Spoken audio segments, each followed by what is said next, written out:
കഴിഞ്ഞ ആഴ്ച നമ്മൾ ഗലാത്യ ലേഖനം 3-ാം അധ്യായത്തിന്റെ 15-ാം വാക്യം വരെ എത്തിയായിരുന്നു. ഗലാത്യ ലേഖനം 3-ാം അധ്യായത്തിന്റെ 15-ാം വാക്യം വരെ. 3:15 നാം വായിക്കുന്നത്, സഹോദരന്മാരെ, ഞാൻ മനുഷ്യരുടെ ഇടയിൽ നടപ്പുള്ള ഒരു ദൃഷ്ടാന്തം പറയാം. ഒരു മനുഷ്യന്റെ നിയമമായാലും അതിനുറപ്പ് വന്ന ശേഷം ആരും ദുർബലമാക്കുകയോ അതിനോട് വല്ലതും കൂട്ടി കൽപ്പിക്കുകയോ ചെയ്യുന്നില്ല. ഞാൻ ഓർപ്പിക്കട്ടെ, ആ കൾച്ചറിൽ ഉള്ള ഒരു കാര്യമാണ് ദൈവാത്മാവ് ഉദാഹരണമായിട്ട് ഉപയോഗിക്കുന്നത്. വേദപുസ്തകത്തിൽ അതിൻ്റെ എക്സാമ്പിൾ ഉണ്ട്. എസ്തറിന്റെ പുസ്തകത്തിലും ദാനിയലിന്റെ പുസ്തകത്തിലും നാം കാണുന്നുണ്ട്. ഒരു പ്രാവശ്യം ഒരു കാര്യം ഉറപ്പ് വരുത്തി കഴിഞ്ഞാൽ പിന്നെ അത് മാറ്റാൻ സാധിക്കത്തില്ല, ദുർബലമാക്കാൻ സാധിക്കത്തില്ല എന്നുള്ളത്. അത് ദൈവാത്മാവ് ഒരു ഉദാഹരണമായിട്ട് ഓർപ്പിച്ച് ഇവിടെ അബ്രഹാമിനോട് ദൈവം വാഗ്ദത്തം ചെയ്തു കഴിഞ്ഞ് ന്യായപ്രമാണം വന്നപ്പം ന്യായപ്രമാണം വാഗ്ദത്തത്തെ ഇല്ലാതെയാക്കുന്നില്ലെന്ന് ദൈവാത്മാവ് ഇവിടെ ഓർപ്പിക്കുകയാണ്. ഇവിടെ പ്രത്യേകിച്ച് ഞാൻ കഴിഞ്ഞ ആഴ്ച ഓർപ്പിച്ചായിരുന്നു, ഇന്ന് വിശ്വാസത്താലാണ് നീതീകരണം, അല്ലെ ഇന്ന് വിശ്വാസത്താലാണ് നീതീകരണം എന്ന് പറയുമ്പോൾ ചിലര് ഓബ്ജക്ഷൻ പറഞ്ഞു തന്നിരിക്കും. ന്യായപ്രമാണം വന്നു കഴിഞ്ഞ് കാര്യങ്ങൾ മാറിയല്ലോ, അബ്രഹാമിന്റെ സമയത്തായിരുന്നല്ലോ വിശ്വാസത്താലെയുള്ള നീതീകരണം എന്ന് ആരെങ്കിലും പറഞ്ഞു കഴിഞ്ഞാൽ ദൈവാത്മ ഓർപ്പിക്കുന്ന, അന്ന് വിശ്വാസത്താലെ നീതീകരണമായിരുന്നു, ഇന്നും നീതീകരണം വിശ്വാസത്താൽ മാത്രമാണ്. ഗലാത്യ ലേഖനം 3:16-17 നമ്മളെ ഓർപ്പിക്കുന്നു. അപ്പൊ ഇവിടെ ഞാനൊരു കാര്യം പെട്ടെന്നൊന്ന് ഓർപ്പിക്കട്ടെ. ദൈവവചനത്തിലെ ഏത് ഭാഗം പഠിപ്പിച്ചാലും ഓബ്ജക്ഷൻ പറയാൻ കുറച്ചു പേരുണ്ടാകും. ഏത് ഭാഗം യോഹന്നാൻ 3:16 എടുത്ത് പറഞ്ഞു കഴിഞ്ഞാൽ അവിടെ ഒബ്ജക്ഷൻ പറയാൻ ആളുകൾ ഉണ്ടാകും എന്ന് ഞാൻ ഓർപ്പിക്കട്ടെ. അതുകൊണ്ട് ദൈവം തൻ്റെ വചനം പഠിപ്പിക്കാൻ വിളിച്ച ആളുകൾ, അവർ ഇങ്ങനെയുള്ള കാര്യങ്ങൾക്ക് വേണ്ടി തയ്യാറായിരിക്കുകയും അങ്ങനെ ആരെങ്കിലും ചോദിച്ചു കഴിഞ്ഞാൽ മുഷിയുകയോ ഇറിറ്റേറ്റ് ആകുകയോ ചെയ്യുന്നതിന് പകരം ദൈവവചനത്തിലുള്ള അതേ മാതൃക പ്രാക്ടീസ് ചെയ്യുക. ദൈവവചനത്തിന്റെ മാതൃക എന്ന് പറഞ്ഞാൽ, ഓക്കെ, ഒരാൾ ഒബ്ജക്ഷൻ പറഞ്ഞു, ആ വ്യക്തിക്ക് വചനത്തിൽ അധിഷ്ഠിതമായ ഒരു മറുപടി കൊടുക്കുക. അതാണ് ഇവിടെ ദൈവാത്മാവ് ചെയ്യുന്നത്. കാരണം നീതീകരണം വിശ്വാസത്താലെ മാത്രമേ ഉള്ളൂ എന്ന് ഗലാത്യ ലേഖനത്തിന്റെ ആദ്യ ഭാഗത്തിൽ സ്ഥാപിച്ചു കഴിഞ്ഞപ്പോൾ ചിലർ ചോദിച്ചെന്നിരിക്കും, അത് അബ്രഹാമിനെ ഉദാഹരണമായിട്ടാണല്ലോ, അബ്രഹാം കഴിഞ്ഞാന്നല്ലേ ന്യായപ്രമാണം വന്ന്, അപ്പൊ ന്യായപ്രമാണം കർമ്മത്തിൽ കൂടെ നീതീകരണത്തെ അല്ലേ പഠിപ്പിക്കുന്നത് എന്നുള്ളത് ചോദിക്കുമ്പോൾ അതിന്റെ മറുപടിയാണ് നമ്മൾ കഴിഞ്ഞ ആഴ്ച വായിച്ചത്. അത് തന്നെ ദൈവാത്മാവ് 16-17 വാക്യങ്ങളിൽ മുന്നോട്ട് പറയുന്നുണ്ട്. എന്നാൽ അബ്രഹാമിന് അവന്റെ സന്തതിക്കും വാഗ്ദത്തങ്ങൾ ലഭിച്ചു. സന്തതികൾക്കും എന്ന് അനേകരെ കുറിച്ചല്ല, നിന്റെ സന്തതിക്കും എന്ന് ഏകനെ കുറിച്ച് അത്രേ പറയുന്നത്. ദൈവവചനത്തെക്കുറിച്ച് കർത്താവായ യേശുക്രിസ്തു പറഞ്ഞ ഒരു കാര്യം നമുക്കെല്ലാം ഓർമ്മയുണ്ടല്ലോ, അതിൻ്റെ വള്ളിയും പുള്ളിയും മാറിപ്പോകത്തില്ലെന്ന്. വള്ളിയും പുള്ളിയും മാറിപ്പോകാത്തതിൻ്റെ കാരണം വള്ളിക്കും പുള്ളിക്കും ഉണ്ട് അതിൻ്റെതായ അർത്ഥം. അപ്പോൾ ഒരു വാക്ക് അത് ഏകവചനത്തിലാണോ ബഹുവചനത്തിലാണോ ഉപയോഗിച്ചിരിക്കുന്ന അതിനുമുണ്ട് അർത്ഥം. അത് ദൈവാത്മാവ് ഇവിടെ വ്യക്തമാക്കുവാണ്. അബ്രഹാമിന് അവന്റെ സന്തതിക്കും വാഗ്ദത്തങ്ങൾ ലഭിച്ചു. സന്തതികൾക്കും എന്ന് അനേകരെ കുറിച്ചല്ല, നിന്റെ സന്തതിക്കും എന്ന് ഏകനെ കുറിച്ചത്രേ പറയുന്നത്. അത് ക്രിസ്തു തന്നെ. അപ്പം അബ്രഹാമിനോട് ദൈവം ചെയ്ത വാഗ്ദത്തം ന്യായപ്രമാണം വന്ന് മാറ്റിക്കളയുന്നില്ല, നേരെ മറിച്ച് ആ അനുഗ്രഹം ക്രിസ്തുവിൽ കൂടെ ലോകത്തിൽ എല്ലാവർക്കും എത്തുമെന്നാണ് ദൈവാത്മാവ് അബ്രഹാമിനോട് പറഞ്ഞതിന്റെ അർത്ഥം എന്ന് ഇവിടെ ക്ലിയർ ആക്കുന്നു. 17-ാം വാക്യം, ഞാൻ പറയുന്നതിന്റെ താല്പര്യമോ 430 ആണ്ട് കഴിഞ്ഞിട്ടുണ്ടായ ന്യായപ്രമാണം വാഗ്ദത്തത്തെ നീക്കുവാൻ തക്കവണ്ണം അത് ദൈവം മുൻപ് ഉറപ്പാക്കിയ നിയമത്തെ ദുർബലമാക്കുന്നില്ല. അപ്പൊ ആരെങ്കിലും ഒരു ഓബ്ജെക്ഷൻ പറഞ്ഞാൽ അവർക്ക് ദൈവവചനത്തിൽ അധിഷ്ഠിതമായ മറുപടി നൽകണം എന്നാണ് ഇവിടെ ദൈവാത്മാവ് നമുക്ക് തന്നിരിക്കുന്ന മാതൃക. ദൈവാത്മാവ് തന്നെ അത് ഇങ്ങനെയാണ് പ്രസന്റ് ചെയ്യുന്നത്. രക്ഷയെക്കുറിച്ചുള്ള വെളിപ്പാട് ദൈവം ആദ്യമൊട്ടെ മനുഷ്യർക്ക് നൽകിയിരുന്നു. ഹാനോക്ക് പ്രവചിച്ച പ്രവചനത്തിന്റെ 1-2 വാക്യങ്ങൾ യൂദായുടെ ലേഖനത്തിൽ പറഞ്ഞിട്ടുണ്ട്. ഹാനോക്കിനെ കുറിച്ച് കഴിഞ്ഞ ദിവസം ഞാനൊരു ഹിസ്റ്റോറിക്കൽ സ്റ്റഡി ചെയ്തപ്പോഴാണ് മനസ്സിലായത്, ഹാനോക്കിന്റെ 100 കണക്കിന് പ്രസംഗങ്ങൾ യഹൂദന്മാര് വാമൊഴിയായിട്ട് മുന്നോട്ട് പാസ് ഓൺ ചെയ്തായിരുന്നു.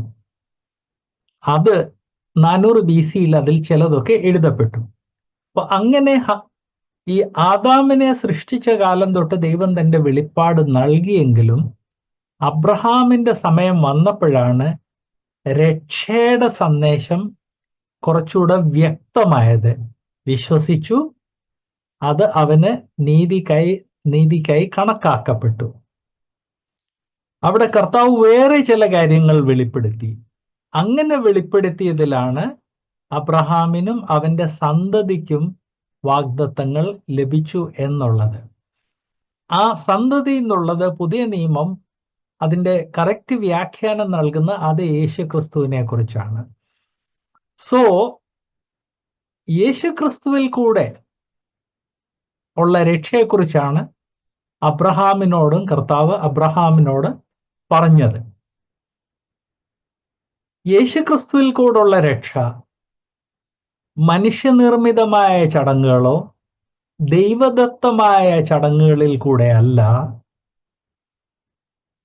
കർത്താവായ യേശുക്രിസ്തുവിലുള്ള വിശ്വാസത്തിൽ കൂടെയാണ് എന്ന് ദൈവവചനം ഇവിടെ ഓർപ്പിക്കുന്നു. അബ്രഹാമിന് കൊടുത്ത പ്രോമിസ് ന്യായപ്രമാണം വ്യർത്ഥമാക്കുന്നില്ല എന്ന് മാത്രമല്ല, ഈ വാക്യങ്ങൾ ഓർപ്പിക്കുന്നത് ആ കൊടുത്ത പ്രോമിസ് കർത്താവായ യേശുക്രിസ്തു ലോകത്തിൽ വന്ന് ക്രൂശിൽ തന്റെ യാഗം അർപ്പിച്ചതോടെയാണ് ആ പ്രോമിസ് നിറവേറിയത്. അങ്ങനെ അബ്രഹാമിന് കൊടുത്ത പ്രോമിസ് കർത്താവായ യേശുക്രിസ്തുവിൽ പൂർത്തിയായതുകൊണ്ട് മനുഷ്യർ പഴയ നിയമത്തിന്റെ പേര് ചൊല്ലിയോ പുതിയ നിയമത്തിൽ മറ്റ് ചില റിക്വയർമെന്റ്സ്, മനുഷ്യനിർമ്മിത റിക്വയർമെന്റ്സ് ചൊല്ലിയോ അതിൻ്റെ കൂടെ കൂട്ടിച്ചേർക്കരുത് എന്ന് ദൈവവചനം ഇവിടെ ഓർപ്പിക്കുന്നു. മുന്നോട്ട് പോകുന്നതിന് മുമ്പ് ഞാൻ ഓർപ്പിക്കട്ടെ, വേർപെട്ട വിശ്വാസികളോട് പെന്തിക്കോസ്തുകാര്, മാർത്തോമക്കാര്, യാക്കോബക്കാരൊക്കെ പറയുന്ന ഒരു കാര്യമുണ്ട്. നിങ്ങൾ രക്ഷയുടെ ഭദ്രത പഠിപ്പിക്കുന്നത് കൊണ്ടാണ് ആളുകൾ അവരുടെ ജീവിതത്തിൽ വളരെ ശിഥിലമായിട്ട് ജീവിക്കുന്നത്. ഞാൻ ഓർപ്പിക്കാൻ ആഗ്രഹിക്കുന്നത്, വേദപുസ്തകത്തിൽ കൂട്ടിച്ചേർക്കാനും പാടില്ല, വേദപുസ്തകത്തിൽ നിന്ന് എടുത്തു മാറ്റാനും പാടില്ല. അങ്ങനെ എടുത്തു മാറ്റി രക്ഷയുടെ ഭദ്രതയെ ഒളിച്ചു വെക്കുന്ന ഗ്രൂപ്പ്സ്, ആ ഗ്രൂപ്പ്സിനെ പരിശോധിച്ചു കഴിഞ്ഞാൽ ഈ നിങ്ങൾ രക്ഷയുടെ ഭദ്രത പഠിപ്പിച്ച് വിശ്വാസികളെ ശിഥിലമാക്കുക എന്ന് പറഞ്ഞു വേർപാടുകാര്. ആ വേർപാടുകാരുടെ മധ്യേ ഉള്ളതിനേക്കാൾ അധികം വിശുദ്ധിയൊന്നും രക്ഷയുടെ ഭദ്രത ഒളിച്ചു വെച്ചിരിക്കുന്ന ഗ്രൂപ്പ്സിൽ ഇല്ല എന്ന് ഞാൻ ഓർപ്പിക്കട്ടെ. നേരെ മറിച്ച് രക്ഷയുടെ ഭദ്രത ഒളിച്ചു വെച്ചിരിക്കുന്ന ഗ്രൂപ്പ്സിലാണ് ആത്മീക ജീവിതത്തിൽ വേർപാട് സമൂഹത്തിൽ കാണുന്നതിനേക്കാൾ അധികം ശിഥിലത നാം കാണുന്നത്. നമ്മൾ വളരെ എല്ലാ കാര്യവും ഓപ്പണായിട്ട് പരിശോധിക്കേണ്ടത് ആവശ്യമാണ്. അതുകൊണ്ട് സഹോദരന്മാരെ, സഹോദരിമാരെ, ക്രിസ്തീയ സമൂഹത്തിൽ കാണപ്പെടുന്ന പല കാര്യങ്ങൾ നമുക്ക് അത് ഇഷ്ടപ്പെടുന്നില്ല എന്നുള്ളത് സത്യമാണ്. എന്നാൽ അതിൻ്റെ പരിഹാരം മനുഷ്യബുദ്ധിയും കൊണ്ട് അതിൻ്റെ കൂടെ കൂട്ടിച്ചേർക്കുകയല്ല. അതിൻ്റെ പരിഹാരം ദൈവാത്മാവ് ഇങ്ങനെയുള്ള വിശ്വാസികളെ സന്ദർശിക്കുകയും അവർക്ക് വേണ്ട ഒരു മാനസാന്തരം സംഭവിക്കുകയും ചെയ്യുവാൻ വേണ്ടി പ്രാർത്ഥിക്കുകയാണ്. അല്ലാതെ മനുഷ്യ നിർമ്മിത യുദ്ധതന്ത്രങ്ങളിൽ കൂടെയല്ല ആത്മീക ജീവിതത്തെ അല്ലെങ്കിൽ വിശ്വാസികളുടെ മധ്യേയുള്ള സമർപ്പണത്തെ വീണ്ടെടുക്കേണ്ടത്. ഇതുമായിട്ട് ബന്ധപ്പെട്ട പല കാര്യങ്ങൾ ദൈവവചനത്തിൽ നാം കാണുന്നുണ്ട്. ഉൽപ്പത്തി 22:18 അത് നമ്മളിപ്പോൾ കണ്ട ഉദ്ധരണിയാണ്, അതുകൊണ്ട് അത് വായിക്കുന്നില്ല. എന്നാൽ ഒന്ന് നോട്ട് ചെയ്താൽ നല്ലതായിരിക്കും. ഉൽപ്പത്തി 22:18. റോമാലേഖനം 4:13. റോമർ 4:13 അബ്രഹാമിനോ അവന്റെ സന്തതിക്കോ ലോകത്തിന്റെ അവകാശിയാകും എന്നുള്ള വാഗ്ദത്തം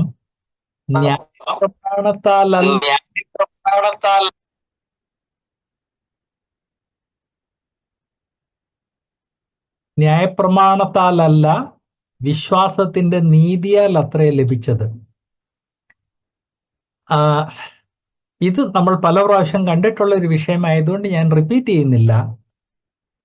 അബ്രഹാമിന് നീതീകരണം ലഭിച്ചു, ന്യായപ്രമാണത്താലല്ലായിരുന്നു, വിശ്വാസത്താലെയാണ്.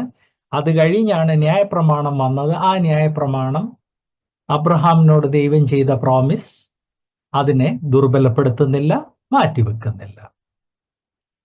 എബ്രായർ 6:13-14 വാക്യങ്ങൾ, എബ്രായർ 6:13-14 വാക്യങ്ങളിൽ നാം വായിക്കുന്നത്, ദൈവം അബ്രാഹാമിനോട് വാഗ്ദത്തം ചെയ്തപ്പോൾ തന്നേക്കാൾ വലിയവനെ കൊണ്ട് സത്യം ചെയ്യുവാൻ മറ്റാരും ഇല്ലായകയാൽ തന്നെ കൊണ്ട് തന്നെ സത്യം ചെയ്തു.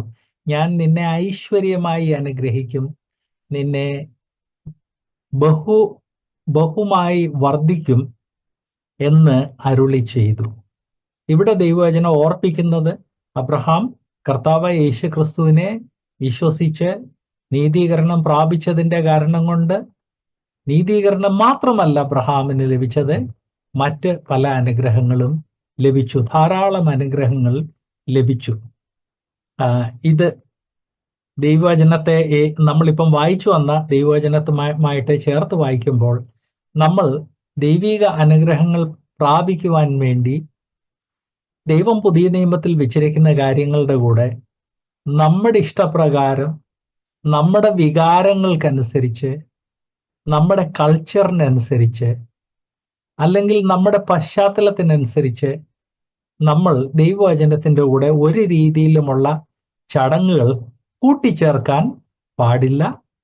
അങ്ങനെ കൂട്ടിച്ചേർക്കുകയാണെങ്കിൽ നമ്മൾ ദൈവവചനത്തെ കറപ്റ്റ് ആക്കുകയാണ്. ലൂക്കോസ് 1:54-55 കൂടെ ഒന്ന് നോട്ട് ചെയ്താൽ, നമ്മൾ വായിക്കുന്നില്ല, നിങ്ങളുടെ ഡയറിക്ക് വേണ്ടിയാണ്. ലൂക്കോസ് 1:54-55. അത് കഴിഞ്ഞ് അപ്പോസ്തല പ്രവൃത്തി 3:25. അപ്പോസ്തല പ്രവൃത്തി 3:25 നിങ്ങൾ പ്രവാചകന്മാരുടെയും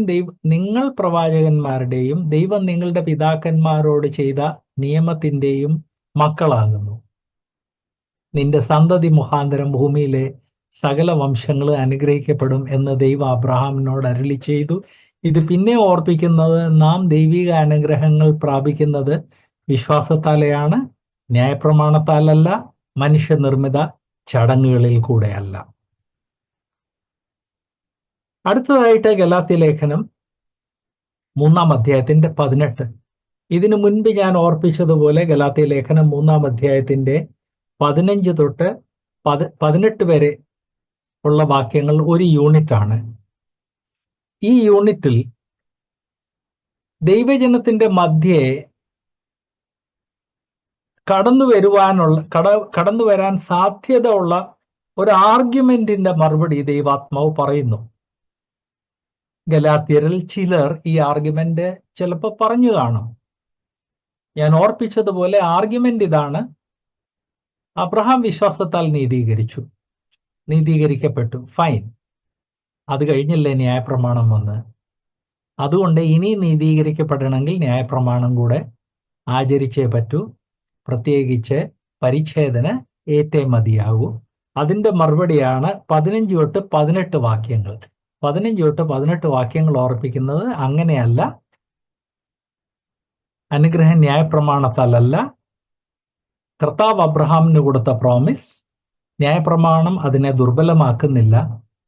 ന്യായപ്രമാണ യുഗത്തിലും നീതീകരണ വിശ്വാസത്തിൽ കൂടെയായിരുന്നു. ആൻഡ് സഭായുഗം വന്നതോടെ ന്യായപ്രമാണ യുഗം കഴിഞ്ഞുപോയി. ആൻഡ് കഴിഞ്ഞുപോയതോടെ ഈ യുഗത്തിൽ ന്യായപ്രമാണത്തിന് യാതൊരു സ്ഥാനവും ഇല്ല. ഇവിടെ ന്യായപ്രമാണം എന്ന് പറയുമ്പോൾ തെറ്റിദ്ധരിക്കരുത്. ന്യായപ്രമാണത്തിന് 3 ഭാഗങ്ങൾ ഉണ്ടായിരുന്നു. അതിലൊരു ഭാഗം നൈതിക ധാർമ്മിക നിയമങ്ങളുമായിട്ട് ബന്ധപ്പെട്ടതായിരുന്നു. അത് എല്ലാ യുഗങ്ങളിലും ആപ്ലിക്കബിൾ ആണ്.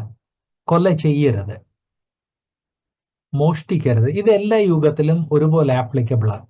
അത് ന്യായപ്രമാണത്തിന്റെ 1-ാം ഭാഗമാണ്. ന്യായപ്രമാണത്തിന്റെ 2-ാം ഭാഗമാണ് യാഗങ്ങള് ആൻഡ് അതുമായിട്ട് ബന്ധപ്പെട്ട കാര്യങ്ങൾ, ചടങ്ങുകൾ, ആത്മീക ചടങ്ങുകൾ. കർത്താവായ യേശുക്രിസ്തു ക്രൂശിൽ മരിച്ചതോടെ ആ ചടങ്ങുകൾ മാറ്റപ്പെട്ടു. പ്രത്യേകിച്ച് പരിശുദ്ധാത്മാവ് പെന്തിക്കോസ്ത് നാൾ വന്ന് കൃപായുഗം തുടങ്ങിയതോടെ. ന്യായപ്രമാണത്തിന്റെ 3-ാം ഭാഗം യഹൂദന്മാരുടെ സാമൂഹിക ജീവിതവുമായിട്ട് ബന്ധപ്പെട്ടതായിരുന്നു. അത് യഹൂദന്മാരല്ലാത്തവർക്ക് ആപ്ലിക്കബിൾ അല്ല എന്ന് നമ്മൾ മനസ്സിലാക്കണം.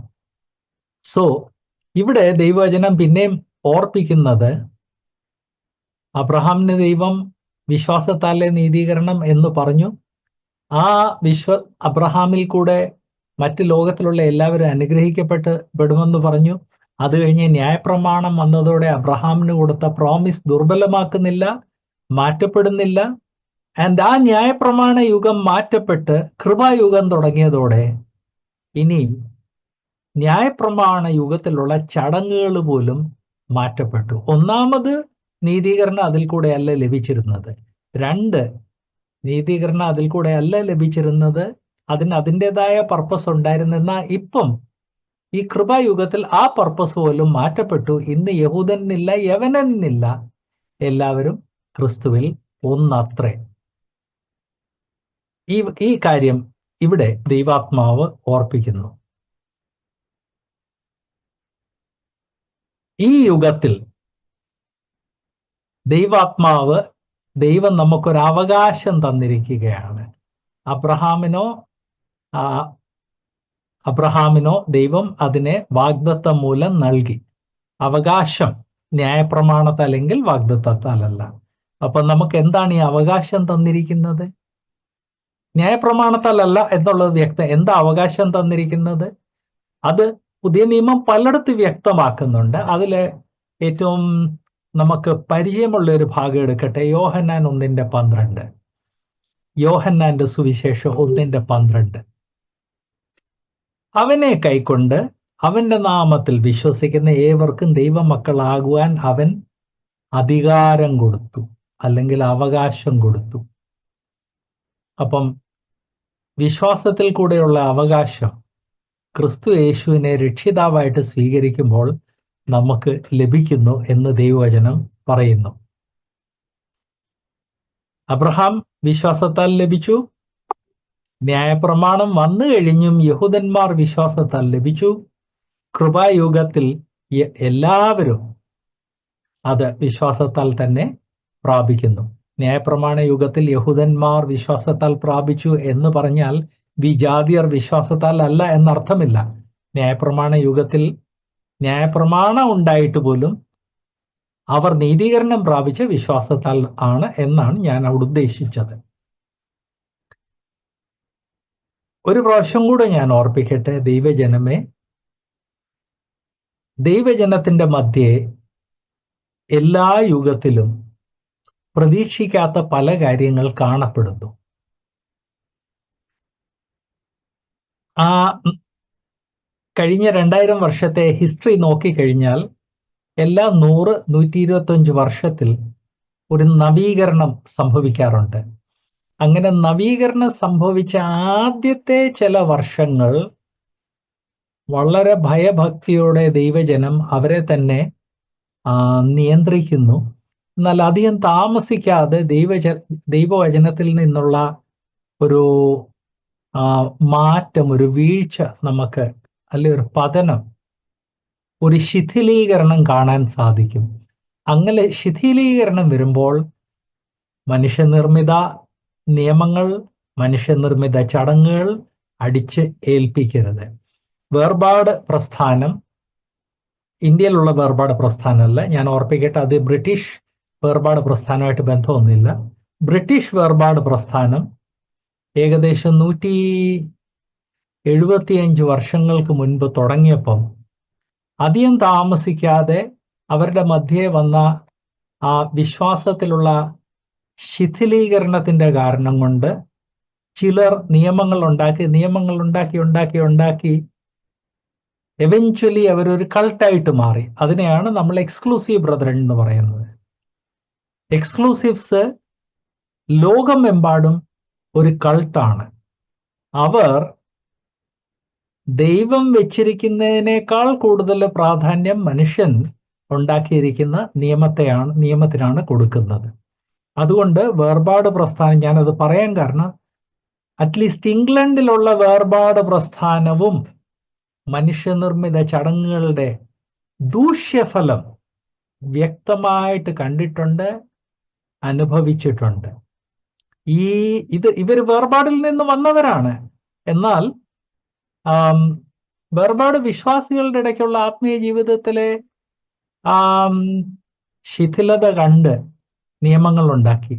ഇന്ന് എക്സ്ക്ലൂസീവ് ബ്രദറിലുള്ള ആളുകൾക്ക് അവരുടെ എക്സ്ക്ലൂസീവിന്റെ പുറത്തുള്ള വിശ്വാസികളാണെങ്കിൽ പോലും അവരുമായിട്ട് ഇടപെടാനുള്ള സ്വാതന്ത്ര്യമില്ല. കേരള വിശ്വാസികൾ അതുകൊണ്ട് നമ്മുടെ മധ്യേ പാടില്ലാത്ത ഒത്തിരി കാര്യങ്ങൾ കാണുന്നുണ്ട്. പാടില്ലാത്ത കാര്യങ്ങൾ കാണുമ്പോൾ അത് മനുഷ്യ നിർമ്മിത ചടങ്ങുകൾ അല്ലെങ്കിൽ മനുഷ്യനിർമ്മിത നിയമങ്ങളും കൊണ്ട് അത് പരിഹരിക്കാം എന്ന് ചിന്തിച്ച് പോകരുത്. ഈ 18-ാം വാക്യത്തിൽ നാം വായിച്ച ആശയം മറ്റ് ദൈവവചനത്തിൽ മറ്റു പലയിടത്ത് കാണാൻ സാധിക്കും. 1 റോമർ 4:13 നമ്മൾ വായിക്കുന്നില്ല, പിന്നെ അബ്രഹാമിനെ കുറിച്ചാണ്. റോമർ 4:13. മറ്റൊന്ന് ഗലാത്യർ 3:29. ഇത് ഓർപ്പിക്കുന്നത്, ഇത് നമ്മൾ ഇനി അവിടെ എത്തിയിട്ടില്ല ഇതുവരെയും, എന്നാൽ ഈ വാക്യം ഓർപ്പിക്കുന്നത്, ഗലാത്യർ 3:29 ഓർപ്പിക്കുന്നത്, നിങ്ങൾ ക്രിസ്തുവിനുള്ളവർ എങ്കിൽ അബ്രഹാമിന്റെ സന്തതിയും വാഗ്ദത്ത പ്രകാരം അവകാശികളാകുന്നു. ഗലാത്യയിലുള്ള വിശ്വാസികള് കർത്താവായ യേശു ക്രിസ്തുവിനെ രക്ഷിതാവായിട്ട് സ്വീകരിച്ച സമയത്ത് പരിശുദ്ധാത്മാവ് പല രീതിയിലുള്ള അത്ഭുതങ്ങളും അടയാളങ്ങളും കാണിച്ച് ഇത് സത്യസുവിശേഷമാണെന്നും ഈ സത്യസുവിശേഷത്തിൽ വിശ്വസിച്ചവർ രക്ഷ പ്രാപിച്ചെന്നും പരിശുദ്ധാത്മാവിന്റെ സ്നാനം പ്രാപിച്ചു എന്ന് വ്യക്തമായിട്ട് കാണിച്ചു കൊടുത്തു.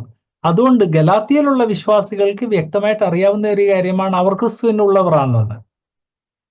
ദൈവാത്മാവ് ഇവിടെ ഓർപ്പിക്കുന്നത്, നിങ്ങൾ ക്രിസ്തുവിനുള്ളവർ എങ്കിൽ, അവർക്കറിയാം അവർ ക്രിസ്തുവിനുള്ളവരാണ്. നിങ്ങൾ ക്രിസ്തുവിനുള്ളവരെങ്കിൽ അബ്രഹാമിന്റെ സന്തതിയും വാഗ്ദത്ത പ്രകാരം അവകാശികളാകുന്നു. അതുകൊണ്ട് ന്യായപ്രമാണത്തിലേക്ക് പരിച്ഛേദനയിലേക്ക് തിരിച്ചു പോകേണ്ട ആവശ്യമില്ല. ദൈവവചനം ഇവിടെ ഓർപ്പിക്കുന്നു. ഇതേ ആശയം നമുക്ക് എഫേസ്യ ലേഖനം 1-ാം അധ്യായം 13-14 വാക്യങ്ങളിൽ കാണാൻ സാധിക്കും. എഫേസ്യ ലേഖനം 1:13-14 നാം വായിക്കുന്നത്, നിങ്ങളുടെ രക്ഷയുടെ സുവിശേഷമാകുന്ന സത്യവചനം കേട്ട് വിശ്വസിച്ചിട്ട് അവനിൽ നിങ്ങളും വാഗ്ദത്തത്തിന്റെ പരിശുദ്ധാത്മാവിനാൽ മുദ്രയിടപ്പെട്ടു. അവൻ നമ്മുടെ അവകാശത്തിന്റെ അച്ചാരമായി നമ്മുടെ വീണ്ടെടുപ്പ് വരെ ഇരിക്കുന്നു. ഈ വാക്യം ഗലാത്യയിൽ നാം കാണുന്നതിനേക്കാൾ കുറച്ചുകൂടെ വ്യക്തമായിട്ട് പറയുന്നത്, സത്യവചനം കേട്ട് വിശ്വസിച്ചപ്പോൾ വാഗ്ദത്തത്തിന്റെ പരിശുദ്ധാത്മാവിനാൽ മുദ്രയിടപ്പെട്ടു. മുദ്ര എന്തെന്നുള്ളത് എല്ലാ കൾച്ചറിലും അറിയപ്പെട്ട ഒരു കാര്യമാണ്. വേദപുസ്തകത്തിൽ തന്നെ ഏറ്റവും ആദ്യമേ ഉത്പത്തിയിൽ തന്നെ നമ്മൾ മുദ്രയെക്കുറിച്ച് വായിക്കുന്നുണ്ട്. എക്സാക്ട്ലി മുദ്ര എന്നുള്ള വാക്കല്ലെന്ന് തോന്നുന്നു അവിടെ ഉപയോഗിച്ചിരിക്കുന്നത്. എന്നാൽ ഇംഗ്ലീഷില് സീൽ എന്നുള്ള വാക്കാണ് ഉപയോഗിച്ചിരിക്കുന്നത്. പുരാവസ്തു ഗവേഷണം ചെയ്തിട്ടുള്ള ആളുകൾ അബ്രഹാമിന്റെ സമയത്തും അതിനു മുൻപുള്ള കാലത്തുള്ള സീൽസ് കണ്ടുപിടിച്ചിട്ടുണ്ട്. അന്ന് തൊട്ട് മനുഷ്യരുടെ മധ്യേ ഈ സീൽ ഒരു വ്യക്തിയുടെ പ്രോപ്പർട്ടിയെ കാണിക്കുന്നു. അത് ഡെവലപ്പ് ചെയ്ത് വന്ന് എസ്തറിന്റെ പുസ്തകത്തിൽ മുദ്ര കുത്തുന്നതിനെ കുറിച്ച് വായിക്കുന്നു. ദാനിയലിന്റെ പുസ്തകത്തിൽ മുദ്ര കുത്തുന്നതിനെ കുറിച്ച് നാം വായിക്കുന്നു. പുതിയ നിയമത്തിൽ വന്നു കഴിയുമ്പോൾ മുടിയൻ പുത്രൻ മടങ്ങി വന്നപ്പോൾ കുടുംബത്തിന്റെ ഐഡന്റിറ്റിക്ക് വേണ്ടി ആ കുടുംബത്തിലുള്ളവർ ധരിച്ചിരുന്ന മോതിരം ഇടിയിപ്പിക്കാൻ പറഞ്ഞു. ഈ മോതിരം ഒരു മുദ്രയായിരുന്നു, അത് കുത്തിയായിരുന്നു അവരുടെ ഓണർഷിപ്പ് കാണിക്കുന്നത്. ഇന്ന് 21-ാം നൂറ്റാണ്ടായപ്പോഴത്തേക്ക് നമ്മളിൽ എത്രയോ ആളുകൾ എഴുത്തയക്കുമ്പോൾ അതിൽ നമ്മുടെ സീല് കുത്തും. അത് നമ്മൾ അയച്ചതാണ്, ഞാൻ ആ എഴുത്തിന്റെ ഓണർ എന്ന് കാണിക്കുന്നു. ഏറ്റവും അധികം നമ്മളൊക്കെ ബുക്സേല് സീല് കുത്താറുണ്ട്. ആ ബുക്ക് നമ്മുടേതാണ് എന്ന് കാണിക്കാൻ വേണ്ടി സീല് കുത്താറുണ്ട്. സോ ആദ്യകാലം തൊട്ട് തന്നെ അബ്രഹാമിന് മുൻപുള്ള കാലം തൊട്ടേ സീൽ ഓണർഷിപ്പിനെ കാണിക്കുന്നു. ദൈവവചനം ഇവിടെ ഓർപ്പിക്കുന്നത് വിശ്വാസത്തിൽ കൂടെ ദൈവം നിങ്ങളുടെ ഓണറാണെന്നുള്ളത് വ്യക്തമായിരിക്കുകയാണ്. അതുകൊണ്ടാണ് പരിശുദ്ധാത്മാവിനാൽ മുദ്രയിടപ്പെട്ടത്. ഇത് ബേസിക്കലി ന്യായപ്രമാണം വന്നതോടെ, അബ്രഹാം കഴിഞ്ഞ് ന്യായപ്രമാണം വന്നതോടെ അബ്രഹാമിനോട് പറഞ്ഞത് അതില്ലാതാകുന്നില്ലെന്നും ഈ പുതിയ നിയമയുഗത്തിലുള്ള വിശ്വാസികൾ ന്യായപ്രമാണത്തിലേക്ക് മടങ്ങിപ്പോകണ്ട എന്നുള്ളതിനെ ഓർപ്പിക്കാൻ വേണ്ടിയാണ് എഫെസ്യ ലേഖനത്തിലും ദൈവാത്മാവ് ഇത് ഓർപ്പിക്കുന്നത്. വാഗ്ദത്തത്തിന്റെ പരിശുദ്ധാത്മാവിനാൽ മുദ്രയിടപ്പെട്ടു, ന്യായപ്രമാണത്തിന്റെ പരിശുദ്ധാത്മാവിനല്ല, വിശ്വസിച്ചിട്ട്. അപ്പം വിശ്വാസത്താൽ വാഗ്ദത്തത്തിന്റെ പരിശുദ്ധാത്മാവ് മുദ്രയിട്ടു. അവൻ നമ്മുടെ അവകാശത്തിന്റെ അച്ചാരമായി നമ്മുടെ വീണ്ടെടുപ്പ് വരെ ഇരിക്കുന്നു. അച്ചാരം എന്ന് പറഞ്ഞാലും നമുക്കറിയാമല്ലോ, അഡ്വാൻസ്.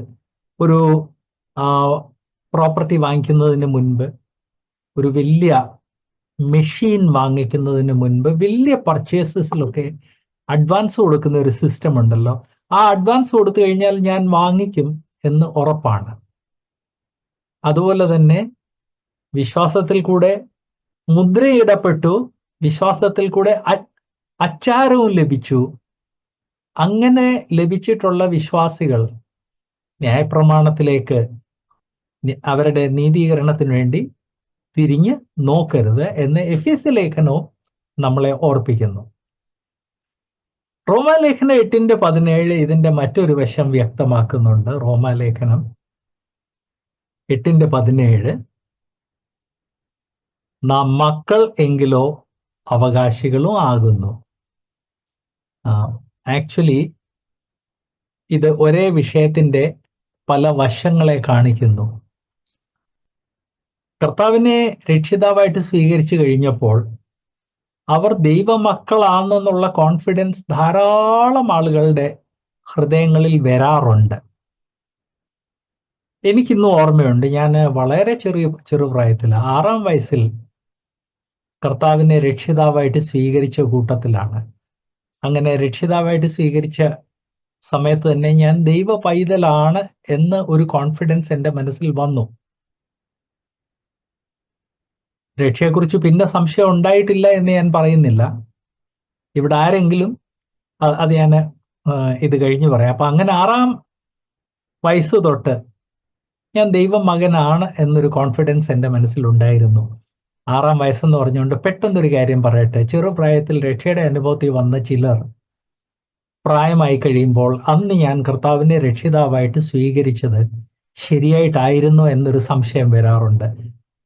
അങ്ങനെ സംശയമുള്ള ഏതെങ്കിലും വിശ്വാസി ഇന്ന് ഈ ബൈബിൾ ക്ലാസ്സിൽ ഉണ്ടെങ്കിൽ അവരെ ഓർപ്പിക്കാൻ ആഗ്രഹിക്കുന്നത്, ആ സംശയം മാറ്റുവാൻ വേണ്ടി, കർത്താവെ, അന്ന് അടിയൻ കർത്താവിനെ രക്ഷിതാവായിട്ട് സ്വീകരിച്ചു, ഇന്ന് പ്രായമായി കഴിഞ്ഞപ്പോൾ അടിയൻ ഒരു സംശയമുണ്ട്, അതുകൊണ്ട് ഇന്ന് അടിയൻ ഒരു പ്രാവശ്യം കൂടി അങ്ങേ രക്ഷിതാവായിട്ട് അംഗീകരിക്കുന്നു എന്ന് പറഞ്ഞ് അവരവരുടെ രക്ഷ ഉറപ്പാക്കുന്നത് നല്ലതായിരിക്കും.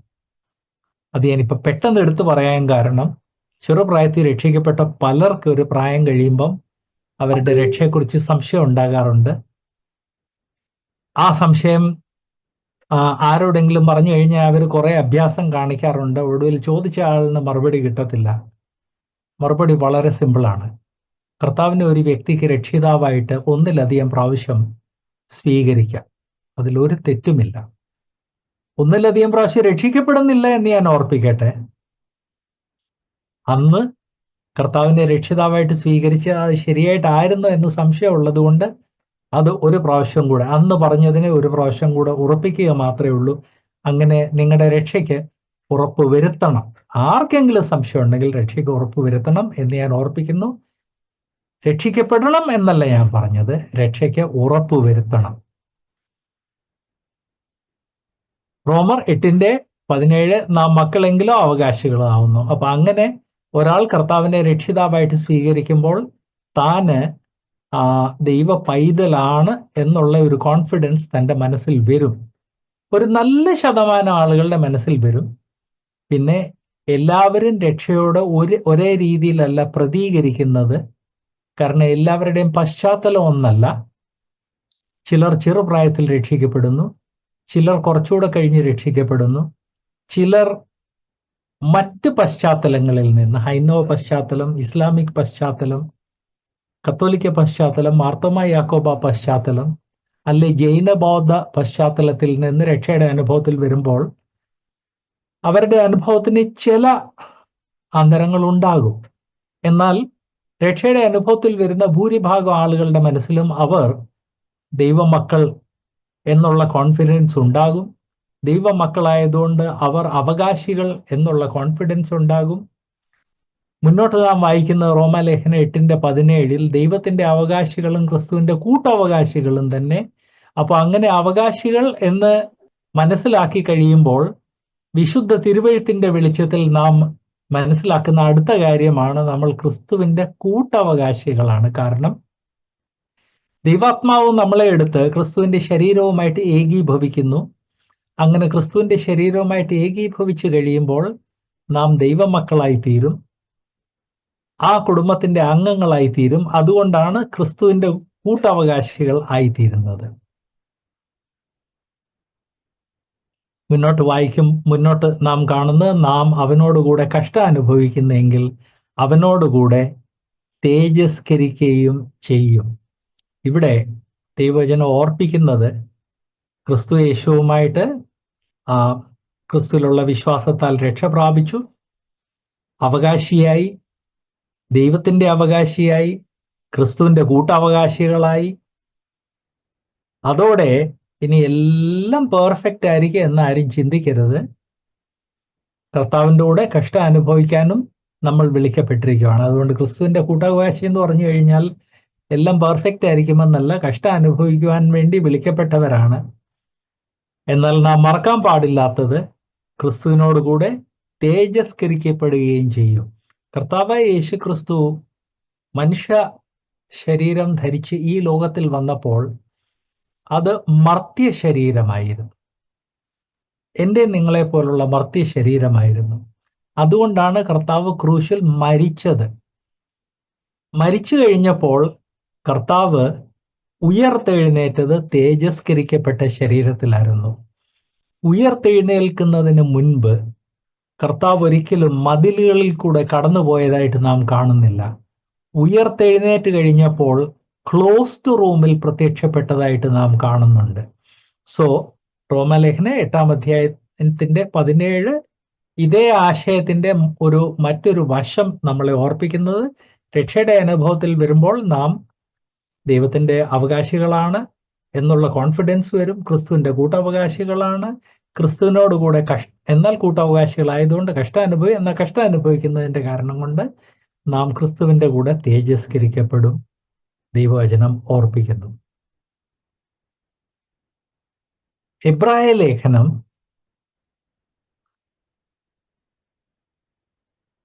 6:12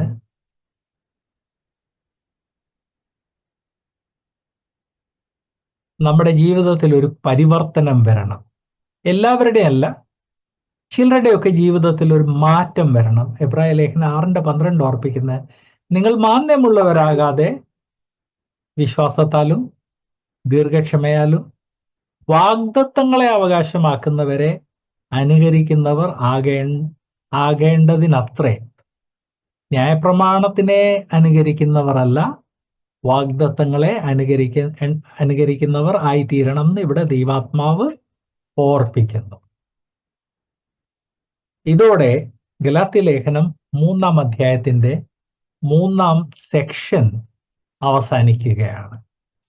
ഗലാത്യ ലേഖനം 3-ാം അധ്യായത്തിന്റെ 4-ാമത്തെ സെക്ഷൻ, ഗലാത്യ ലേഖനം 3-ാം അധ്യായത്തിന്റെ 5-ാമത്തെ സെക്ഷൻ 19 തൊട്ട് 25 വരെയുള്ള വാക്യങ്ങളാണ്. ഗലാത്യ ലേഖനം 3-ാം അധ്യായത്തിന്റെ 19 തൊട്ട് 25 ഈ അധ്യായത്തിന്റെ 5-ാമത്തെ സെക്ഷനാണ്. ഈ 5-ാമത്തെ സെക്ഷനിൽ നാം പിന്നെയും ന്യായപ്രമാണത്തെക്കുറിച്ച് ഒരു വിശദീകരണം കാണുന്നു. ദൈവവചനം എവിടെ പഠിപ്പിച്ചാലും, എത്ര വ്യക്തമായിട്ട് പഠിപ്പിച്ചാലും, അതിൻ്റെ വിഭിന്ന വശങ്ങളെക്കുറിച്ച് ആളുകൾ ഇങ്ങനെ ചോദിച്ചുകൊണ്ടേയിരിക്കും. ഗലാത്യയിൽ ഇതായിരുന്നു സംഭവിച്ചത്. അതുകൊണ്ട് വിശ്വാസികൾ ചോദിച്ച എല്ലാ വശങ്ങളെക്കുറിച്ചും ദൈവാത്മാവ് ഇവിടെ തൻ്റെ വചനം നൽകുന്നുണ്ട്. അപ്പൊ ഈ 9 തൊട്ട് 25 വാക്യത്തിൽ ന്യായപ്രമാണത്തിന്റെ പർപ്പസ്, എന്തിനാ ന്യായപ്രമാണം കൊടുത്തത് എന്ന് പിന്നെയും ദൈവാത്മാവ് വ്യക്തമാക്കുന്നു. ഇതിനു മുൻപ് വ്യക്തമാക്കിയിട്ടുണ്ട്, പിന്നെയും ദൈവാത്മാവ് വ്യക്തമാക്കുന്നു. ഇന്ന് ഈ കോൺഗ്രിഗേഷനിലുള്ള സഹോദര സഹോദരിമാരിൽ പലർ ബൈബിൾ ടീച്ചേഴ്സാണ്. അവരെ ഓർപ്പിക്കാൻ ആഗ്രഹിക്കുന്നത്, ദൈവവചനം എവിടെ പഠിപ്പിക്കുന്നു അവിടെ എല്ലാ ആളുകൾ നമ്മൾ വ്യക്തമായിട്ട് പറഞ്ഞ വിഷയങ്ങളാണെങ്കിൽ പോലും തിരിച്ചും മറിച്ചും ചോദിക്കും. അത് മനുഷ്യ സഹജമായ കാര്യമാണ്. അതിൻ്റെ കൂടെ പാപ സ്വഭാവം കൂടെ കണക്കിലെടുത്തു കഴിഞ്ഞാൽ എന്തുകൊണ്ട് ഇങ്ങനെ പറഞ്ഞ കാര്യം പിന്നെയും ചോദിക്കുന്നു എന്ന് വ്യക്തമാകും. പറഞ്ഞ കാര്യം പിന്നെയും ചോദിച്ചു കഴിഞ്ഞാൽ വളരെ ക്ഷമയോടെ, കോപിക്കാതെ, ഇറിറ്റേറ്റ് ആകാതെ നാം ആ വിഷയം പറഞ്ഞു കൊടുക്കണം എന്ന് ഇവിടുള്ള എല്ലാ ബൈബിൾ ടീച്ചിങ് ചെയ്യുന്ന എല്ലാവരെയും ഞാൻ ഓർപ്പിക്കാൻ ആഗ്രഹിക്കുന്നു. ഓർപ്പിക്കാൻ ആഗ്രഹിക്കുന്നതിന് കാരണമുണ്ട്. ഏതെങ്കിലും ഒരു വിഷയം പഠിപ്പിക്കുമ്പോൾ ആ വിഷയത്തെക്കുറിച്ചുള്ള സംശയങ്ങൾ ചോദിച്ചാൽ പെട്ടെന്ന് കോപിക്കുന്ന പല ബൈബിൾ ടീച്ചേഴ്സ് നമ്മുടെ മധ്യേ ഉണ്ട്, പലരുണ്ട്. അതിൻ്റെ കാരണം കൊണ്ട് അവർ പഠിപ്പിക്കുന്നത് വളരെ നല്ല ടീച്ചിങ് ആണെങ്കിലും അതിനെക്കുറിച്ച് വ്യക്തമായിട്ട് അറിയാൻ ആഗ്രഹിക്കുന്ന ആളുകൾ പോലും മൗനം ദീക്ഷിക്കുകയാണ്. ഇറിറ്റേറ്റ് ചെയ്യുന്നവരോ മിണ്ടത്തില്ല. എന്നാൽ ദൈവവചനം പഠിക്കാൻ ആഗ്രഹിക്കുന്ന ആളുകൾ പോലും ഒന്നും ചോദിക്കത്തില്ല. അപ്പൊ അത് ആ ബൈബിൾ ടീച്ചറിന്റെ ഒരു വിജയമല്ല, പരാജയമാണ്. കാരണം ബൈബിൾ ടീച്ചറിനെ ദൈവം വിളിച്ചിരിക്കുന്നത് ദൈവവചനം എല്ലാവരെയും ഡീറ്റെയിൽഡ് ആയിട്ടും വ്യക്തമായിട്ടും പഠിപ്പിക്കാനാണ്. അതുകൊണ്ട് ഇവിടെ ടീച്ചിങ്ങിന്റെ ഗിഫ്റ്റുള്ള എല്ലാ സഹോദര സഹോദരിമാരെ നിങ്ങളോട് ഞാൻ അഭ്യർത്ഥിക്കുന്നത്, ക്ഷമയോടെ, ദീർഘക്ഷമയോടെ ദൈവജനത്തെ പഠിപ്പിക്കണം. ഇവിടെ ഒഫീഷ്യലി ബൈബിൾ ടീച്ചേഴ്സ് അല്ലാത്ത ധാരാളം ആളുകളുണ്ട്. അവരും സഹോദര സഹോദരിമാരോട്, പ്രത്യേകിച്ച് സഭയിൽ സംസാരിക്കുമ്പോൾ, മക്കളോട് സംസാരിക്കുമ്പോൾ അവർ തിരിച്ചും മറിച്ചും ഒക്കെ ചോദിച്ചെന്നിരിക്കും. ഇറിറ്റേറ്റ് ആകരുത്. ദൈവവചനം നമ്മൾക്ക് തരുന്ന മാതൃക അതല്ല. ദൈവവചനം തരുന്ന മാതൃക എന്ന് പറഞ്ഞാൽ സത്യം അറിയുവാൻ അന്വേഷിക്കുന്ന വ്യക്തികൾ എത്ര പ്രാവശ്യം ചോദിച്ചാലും അതിന് മറുപടി പറയണം എന്ന് മാത്രമല്ല, സത്യത്തെ എതിർക്കുവാൻ വേണ്ടി ആരെങ്കിലും ചോദിച്ചാലും മറുപടി പറയണം. ഇറിറ്റേറ്റ് ആകരുത്. ദൈവം അനുവദിച്ചാൽ അടുത്ത ആഴ്ച നമ്മൾ അടുത്ത സെക്ഷനിലേക്ക് കടന്നു പോകുന്നതായിരിക്കും. ഇന്ന് സ്റ്റാർട്ട് ചെയ്താൽ അത് ശരിയാകത്തില്ല. സോ നമുക്ക് ഈ ക്ലാസ് ഇവിടെ ക്ലോസ് ചെയ്യാം.